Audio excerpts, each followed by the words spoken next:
Yes. Okay, glove dexterity is something between a single-use disposable nitrile glove and a washing-up glove. Dexterity is excellent, even when we use secondary gloves. I'm going to demonstrate in a minute. But the medical professional that did it was able to conduct all of the medical examinations that we needed to do straightforwardly. Okay, if I just go into the gloves now and invite our patient forward, could you please get hold of the secondary gloves? I'm going to just go through a couple of the medical procedures that we did, but the first step is to put on a secondary glove. I'm going to do that ineffectively and speedily just for the sake of the video. Thank you very much. Also, you would take more care doing this.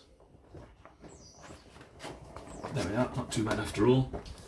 Okay, and what we did is we did a range of medical examination procedures, including a mimicked throat swab. We did a listen to the chest through the glove sleeve material, although we think we have an improvement to that. We were able to take blood. We could affix a tourniquet and take blood. We would need a blood sampling kit and a throat swab kit to be taken in by the patient, and we'd have to recover the samples afterwards. We did tympanic temperature. Again, we did that through the actual glove material rather than the glove sleeve, but we think we've got a much better solution to that. And clearly we can do palpation. We can have good access to our patient because the glove sleeves are very long. And we were able to use a stethoscope also through the glove material, but we're thinking of possibly putting in a section where we can do that more easily. As an engineered physical barrier, it sits at the top of the hierarchy of control that sits in occupational health and safety laws around the world.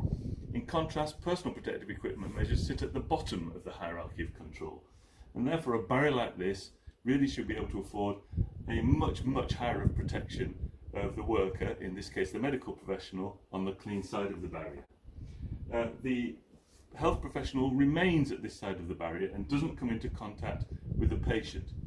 The patients then just are really presented to come past the medical professional one after another. Now, of course, we need to retain the dirty side as clean as we can so we don't cross-contaminate patients. And given that what's happening now, we're able to reproduce that at least as well. The medical professional can clean the inside of the dirty side of the barrier using isopropanol in the usual way. Instruments can be cleaned, etc., etc. And finally, of course, we'll remove the outer glove and dispose of that, waiting for the next pair of secondary gloves that go along with the next patient. Okay, that's it. Thank you.